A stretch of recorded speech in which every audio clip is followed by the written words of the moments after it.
Safari ya manukato ya Antoine, binti wa ajabu. Katika mitaa ya kale yenye majengo ya kifahari, kulikuwa na duka maarufu la manukato lililoitwa Parfumerie Antoine. Siku hiyo jua la mchana lilikuwa likiangaza kwa utulivu wakati binti mmoja mrembo kupita kiasi alipoingia dukani. Macho yake yalikuwa na mvuto wa kipekee, yaking'aa kama vito vya thamani.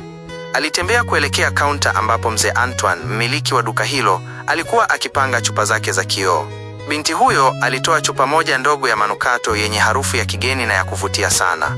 Baada ya mazungumzo mafupi, Antoine alivutiwa na harufu hiyo na kuamua kumnunulia binti huyo manukato yake, kisha akampa pesa zake.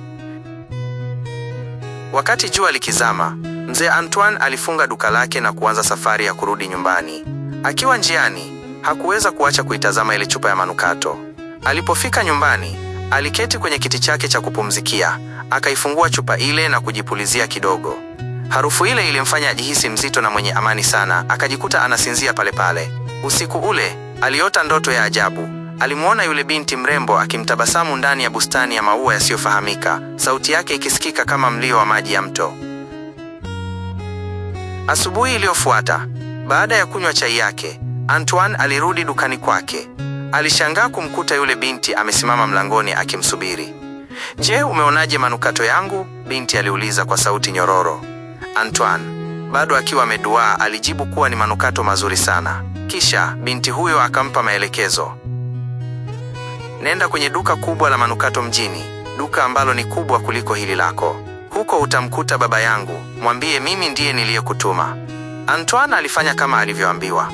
Alipofika kwenye lile duka kubwa, alikutana na mzee mmoja tajiri sana.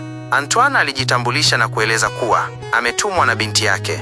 Kusikia hivyo, yule mzee alipauka uso na kuanza kutetemeka. "Binti yangu amekutuma?" mzee aliuliza kwa huzuni. "Haiwezekani, binti yangu alifariki miaka mingi iliyopita." Yule mzee alimpeleka Antoine hadi kwenye makaburi ya familia yaliyokuwa nyuma ya jengo hilo. Antoine alipigwa na butwaa kuona picha ya yule binti kwenye kaburi, na juu ya kaburi hilo kulikuwa na harufu ile ile ya manukato aliyoinunua jana yake. Wakati huo ndipo Antoine alipogundua kuwa mteja wake hakuwa binadamu wa kawaida, bali alikuwa binti jini aliyekuja kumtembelea. Antoine alirudi nyumbani akiwa amechanganyikiwa, lakini jambo la ajabu lilitokea. Alipofika chumbani kwake, alikuta chupa ile ya manukato aliyoinunua ikiwa imejaa tena, licha ya kwamba jana yake aliitumia karibu nusu. Pembeni ya chupa hiyo, kulikuwa na pete ya dhahabu na barua ndogo iliyoandikwa kwa herufi za kizamani. Ujumbe kutoka kuzimu. Barua ile ilisema, "Antoine, usiniogope. Mimi ni mlinzi wa harufu za asili. Ulinisaidia wakati sikuwa na kitu, na sasa duka lako halitawahi kukauka wateja. Lakini kumbuka, manukato haya usiyauze kwa pesa, bali yatumie kuponya wenye huzuni." Kuanzia siku hiyo, duka la Parfumerie Antoine lilibadilika. Kila mtu aliyeingia akiwa na maumivu ya moyo au huzuni, Antoine alimpaka tone moja tu la manukato yale. Kwa namna ya miujiza, watu walipona magonjwa yao na kupata amani. Tajiri mwenye roho mbaya. Habari za manukato ya miujiza zilienea mji mzima hadi kumfikia tajiri mmoja mwenye roho mbaya.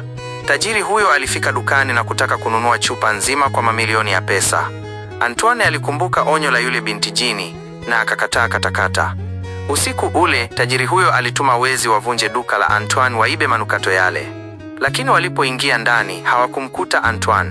Badala yake, walimkuta yule binti mrembo ameketi katikati ya duka, macho yake yaking'aa kama moto wa bluu. Kutoweka kwa Antoine. Asubuhi iliyofuata, watu wa mjini walishangaa kukuta duka la Antoine likiwa tupu. Hakukuwa na Antoine, wala chupa za manukato, wala yule binti. Kilichobaki ni harufu nzuri sana ambayo ilidumu katika mtaa ule kwa miaka 100. Inasemekana kuwa Antoine alichukuliwa na yule binti jini kwenda kuishi naye katika ulimwengu wa roho, ambako manukato hayo yanatengenezwa kwa kutumia mawingu na matone ya umande. Hadi leo, ukipita mtaa ule wakati wa mchana wa jua kali, unaweza kusikia harufu ya manukato ya Antoine ikikupita puani.